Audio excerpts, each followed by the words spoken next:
ध्यान क्या है, इस छोटी सी घटना को समझें। चांग चिंग के संबंध में कहा जाता है, वह बड़ा कवि था, बड़ा सौंदर्य पारखी था। कहते हैं चीन में उस जैसा सौंदर्य का दार्शनिक नहीं हुआ। उसने जैसे सौंदर्य शास्त्र पर, एस्थेटिक्स पर बहुमूल्य ग्रंथ लिखे किसी और ने नहीं लिखे। वो जैसे उन पुराने दिनों का क्रोशे था। 20 साल तक वो ग्रंथों में डूबा रहा, सौंदर्य क्या है इसकी तलाश करता रहा। एक रात, आधी रात, किताबों में डूबा डूबा उठा, पर्दा सरकाया, द्वार के बाहर झांका, पूरा चांद आकाश में था। चिनार के ऊंचे दरख्त जैसे ध्यानस्थ खड़े थे। मंद समीर बहती थी। उस समीर पर चढ़कर फूलों की गंध उसके नासापुटों तक आई।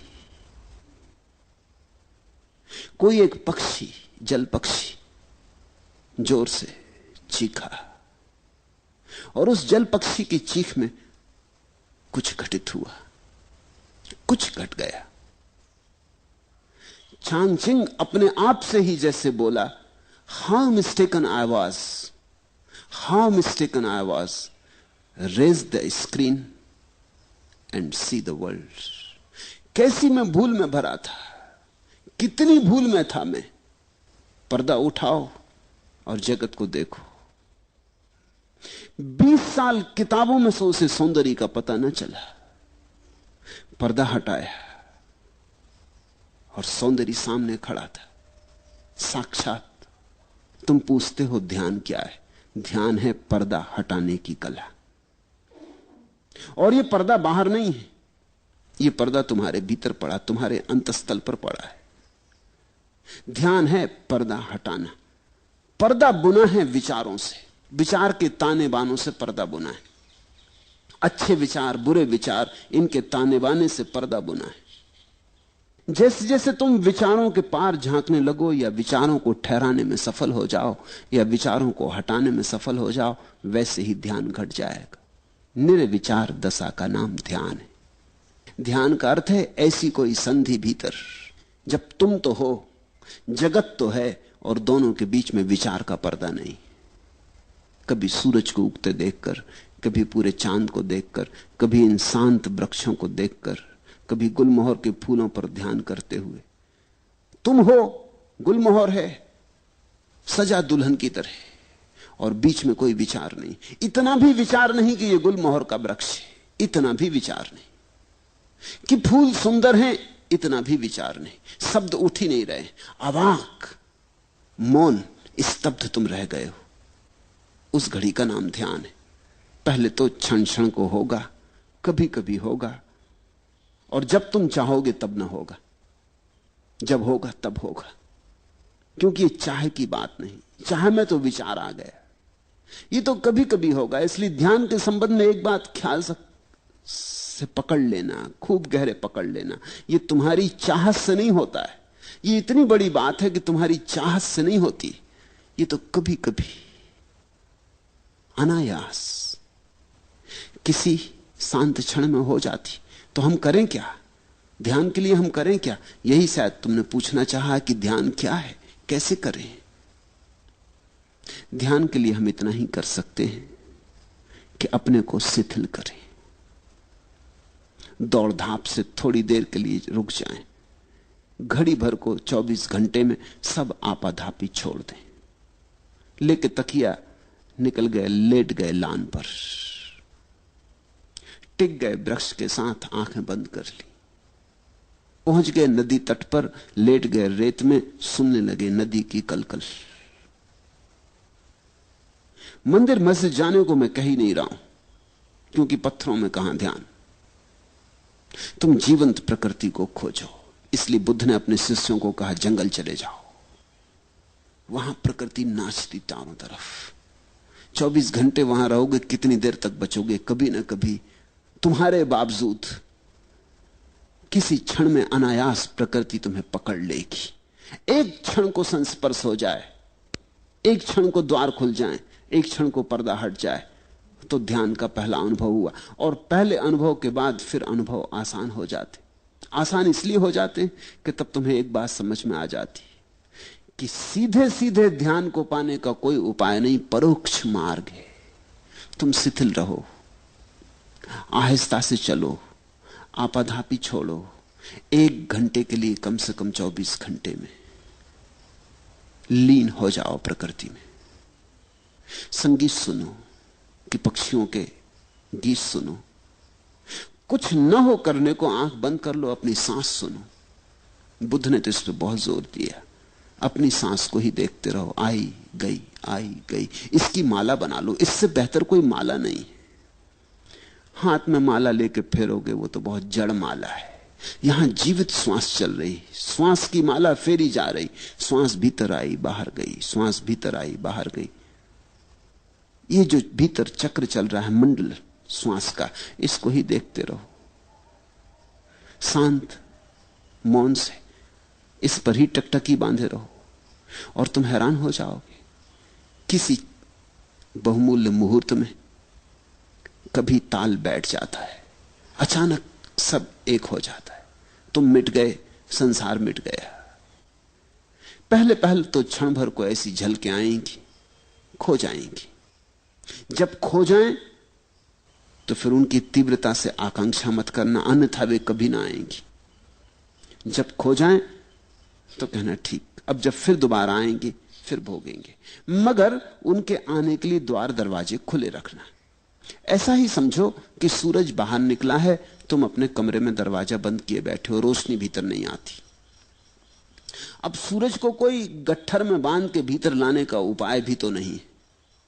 सूरज की किरणों को कोई गाय बैल जैसा हाँक के भीतर लाने का उपाय भी तो नहीं।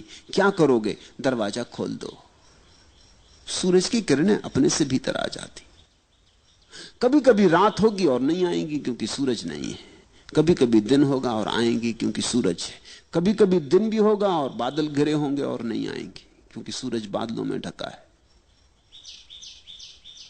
मगर कभी कभी मौके मिलेंगे जब दिन है, बादल भी नहीं है, सूरज प्रकट है, तो किरणें भीतर आएंगी।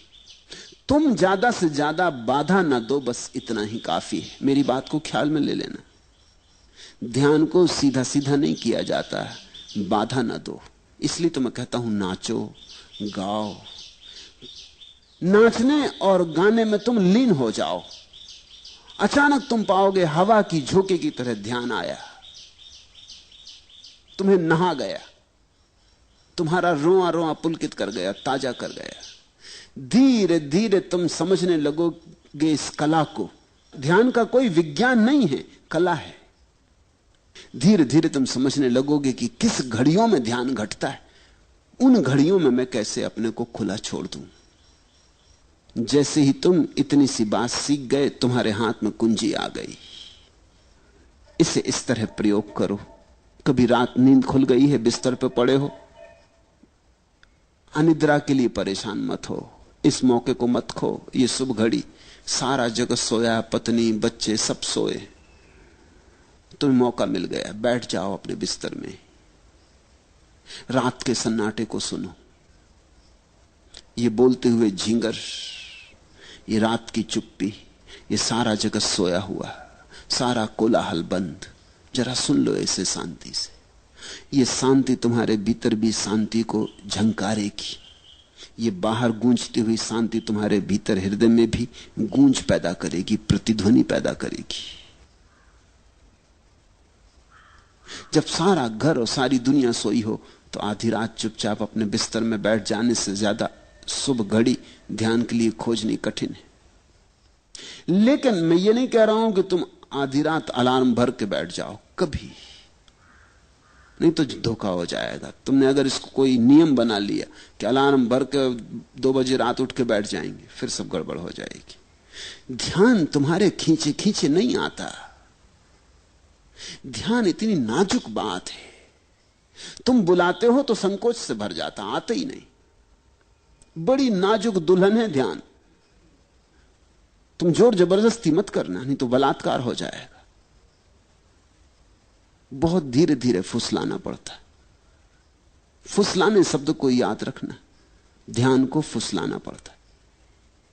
फिर 24 घंटे में कभी भी हो सकता है, लेकिन ख्याल यही रखना कि फुसलाना है, आयोजन नहीं करना। नहीं तो लोग हैं कि रोज 5 बजे उठाए और बैठ गए ध्यान करने, जड़ की तरह, यंत्रवत, मशीन की तरह। नहीं, ऐसा ध्यान नहीं होता। हां, तुम ख्याल रखो, थोड़ा अपने हृदय का भी भाव रखो कि जब तुम्हारा हृदय बहता हो तब चूकना मत। तब 1000 काम हो तो छोड़ के एकांत में बैठ जाना। अपने स्नान गृह में भी बैठ गए जाके तो चलेगा, लेकिन जब तुम्हें लगे कि हां अभी भीतर घड़ी आती मालूम पड़ती, विचार कुछ कम है, तनाव कुछ कम है, मन कुछ प्रफुल्लित है, आनंदित है, ये घड़ी है। लोग अक्सर उल्टा करते, जब उनका मन दुखी होता तब ध्यान करते हैं। लोग दुख में भगवान को याद करते। ये तो जब उल्टी हवा बह रही है तब बहुत कठिन हो जाएगा सुख में याद करना। इसलिए मेरे सूत्र अनूठे हैं। मैं तुमसे कहता हूं, जब तुम्हारा मन बड़ा सुखी मालूम पड़े, कोई मित्र घर आया है, बहुत दिनों बाद मिले, गले लगे, गपशप हुई है, मन ताजा है, हल्का है, खूब प्रसन्न हो तुम, इस मौके को छोड़ना मत। बैठ जाना एकांत में। इस घड़ी में सुख का सुर बज रहा है, परमात्मा बहुत करीब है। सुख का अर्थ ही होता है जब तुम्हारे जाने अनजाने परमात्मा करीब होता है, चाहे जानो चाहे ना जानो। सुख जब तुम्हारे भीतर बजता है तो उसका अर्थ हुआ कि परमात्मा तुमसे बहुत करीब आ गया। तुम किसी अनजाने मार्ग से घूमते घूमते परमात्मा के पास पहुंच गए हो। मंदिर करीब है, इसलिए सुख बज रहा है। इस घड़ी को चूकना मत। इस घड़ी में तो जल्दी से खोजना, कहीं किनारे पर ही, हाथ के बढ़ाने से ही मंदिर का द्वार मिल जाएगा। लेकिन लोग दुख में याद करते, सुख में भूल जाते। दुख में तुम मंदिर से बहुत दूर पड़ गए हो, अनंत दूरी है। दुख में तो भरोसे ही नहीं आता कि ईश्वर हो भी सकता है। दुख में कहां भरोसा आ सकता है? दुख में तो ऐसा लगता है संसार में कोई नहीं है। दुख में तो ऐसा लगता है कि ये कोई शैतान चला रहा है संसार को, कोई दुष्ट। दुख में तो ऐसा लगता है कि समाप्त कर लो अपने को। न कोई कृतज्ञता, न कोई धन्यवाद का भाव उठता। दुख में कैसे उठे? लेकिन लोग दुख में मंदिर जाते, मस्जिद जाते, भगवान को याद करते, प्रार्थना करते और सुख में भूल जाते। और मैं तुमसे कहता हूं, सुख में ही घटता है। सुख के क्षण में ही तुम करीब से करीब होते हो। उस समय सरक जाना, उस समय लेट जाना जमीन पर, साष्टांग रख देना सिर भूमि पर, ठंडी गीली लान पर लेट जाना, आंख बंद कर लेना। उस क्षण सोच लेना अपने को कि मिल रहे पृथ्वी के साथ, एक हो रहे पृथ्वी के साथ। और तुम पाओगे कभी कभी आ जाती लहर, तरंग की तरह तुम्हारे भीतर प्राणों में कुछ कब जाता, कोई नई बीन बजती। धीरे धीरे पहचान हो जाएगी और धीरे धीरे तुम्हें कला आ जाएगी। तुम धीरे धीरे पहचानने लगोगी कि कब इसके होने के क्षण होते, कैसी दशा होती तुम्हारी जब ये निकटता में घट जाती है बात, और कैसी दशा होती है तुम्हारी जब ये मुश्किल होती है बात। फिर तुम पहचान पे पड़ जाओगे। तुम्हारी आत्मविज्ञा, तुम्हारा प्रतिभिज्ञा, तुम्हारी पहचान धीरे धीरे साफ होने लगेगी। पहले तो अंधेरे में टटोलने जैसा है, मगर ध्यान घटता है। और कभी कभी तो उन लोगों को भी घटता है जिन्होंने ध्यान के संबंध में कुछ सोचा ही नहीं। अधार्मिकों को भी घटता है, क्योंकि ध्यान की कोई शर्त ही नहीं है। छोटे बच्चों को घट जाता है, छोटे बच्चों को ज्यादा घट जाता है जब बजाय बड़ों के। तितली के पीछे भाग रहा बच्चा, सुबह का सूरज निकला, भागा जा रहा तितली के पीछे, सब भूल जाता है, तितली ही सब हो गई, उसे याद ही नहीं रहती, खुद भी तितली जैसा उड़ा जा रहा। उस घड़ी ध्यान की झलक मिल जाती। लोग जीवन भर याद करते हैं कि बचपन में बड़ा सुख था। किस सुख की याद है ये?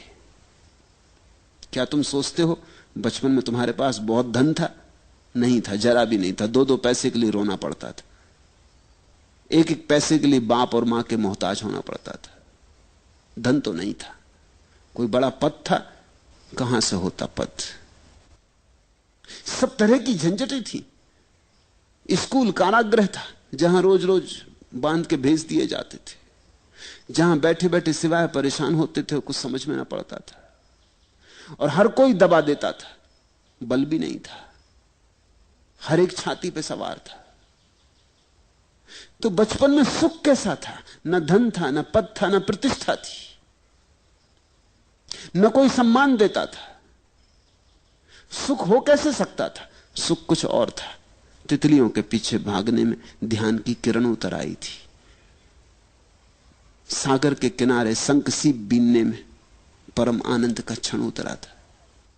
कंकड़ पत्थर बीन लाए थे और समझे थे कि हीरे ले आए, और किस चाल से मस्त होकर आए थे। कुछ भी न था हाथ में, लेकिन कुछ ध्यान की सुविधा थी। मेरे देखे बचपन में ध्यान के अतिरिक्त और कोई सुख नहीं है। तुम भूल गए हो, तुम्हें इतनी भर याद रही कि बड़ा सुख था। अगर तुमसे कोई पूछे कि बताओ क्या क्या सुख था, तो तुम मुश्किल में पड़ोगे। और ध्यान की तो तुम्हें याद ही नहीं, ध्यान शब्द ही अपरिचित हो गया है। बच्चे को ऐसा पता भी नहीं था कि यह ध्यान है, पर पता होने से क्या होता है? तुम्हें पता हो कि सोना है या नहीं, इससे क्या होता है? सोना सोना है। जैसे जैसे तुम बड़े होते गए, वैसे वैसे ध्यान छूटता गया, क्योंकि तुम विचारों में ज्यादा पड़ते गए। विचार का शिक्षण दिया गया है, स्कूल, कॉलेज, यूनिवर्सिटी सब विचार सिखाते। अभी तक मनुष्य जाति का ऐसा अभागापन है कि कोई विश्वविद्यालय ध्यान नहीं सिखाता। विचार, धीरे धीरे तुम विचार से भरते गए, चिंताएं चिंताएं। तुम चूक ही गए वो छोटे छोटे क्षण जब पर्दा हट जाता था, अपने से हट जाता था। तुमने देखा बच्चे कैसे प्रमुदित मालूम होते हैं, छोटे छोटे बच्चे जिनके पास कुछ भी नहीं है, कोई कारण नहीं प्रसन्न होने का, अकारण प्रसन्न है। वो अकारण प्रसन्नता ध्यान है। देखा एक छोटा बच्चा अपने झूले में पड़ा है, कुछ नहीं चूसने को अंगूठा चूस रहा है, और कैसा प्रसन्न मालूम होता है। ऐसा प्रसन्न मालूम होता है कि सिकंदर भी ना रहा होगा प्रसन्न, अकबर और अशोक भी ना रहे होंगे ऐसे प्रसन्न, बड़े से बड़े साम्राज्य के मालिक ऐसे प्रसन्न ना रहे होंगे। इसके पास कुछ भी नहीं, या तो अपने हाथ का या पैर का अंगूठा डाले चूस रहा, लेकिन कुछ घट रहा है। अभी पर्दा खुला ही है, अभी विचार उठते ही नहीं, अभी भीतर की वीण बज रही है। यहूदियों में एक कथा है कि जब कोई बच्चा पैदा होता है तो देवता आते और उस बच्चे के सिर पर हाथ फेरते, ताकि वो भूल जाए उस सुख को, जो सुख परमात्मा के घर उसने जाना था। नहीं तो जिंदगी बड़ी कठिन हो जाएगी। दयावश ऐसा करते हैं, नहीं तो जिंदगी बड़ी कठिन हो जाएगी। अगर वो सुख याद रहे तो बड़ी कठिन हो जाएगी तुलना में। तुम फिर कुछ भी करो व्यर्थ मालूम पड़ेगा। धन कमाओ, पद कमाओ, सुंदर से सुंदर पत्नी और पति ले आओ, अच्छे से अच्छे बच्चे हो, बड़ा मकान हो, कार हो, कुछ भी सान न मालूम पड़ेगा अगर वो सुख याद रहे। तो यहूदी कथा कहती है कि एक देवता उतरता करुणावश और हर बच्चे के माथे पे सिर हाथ फेर देता है। उस हाथ के फेरते ही पर्दा बंद हो जाता, उसे भूल जाता परमात्मा, सुख भूल गया। फिर ये जीवन के दुखों में ही सोचने लगता है सुख होगा। उस पर्दे से खोलना है जो देवताओं ने बंद कर दिया। मुझे तो नहीं लगता कि कोई देवता बंद करते, देवता ऐसी मूढ़ता नहीं कर सकते, लेकिन समाज बंद कर देता है। शायद कहानी उसी की सूचना दे रही।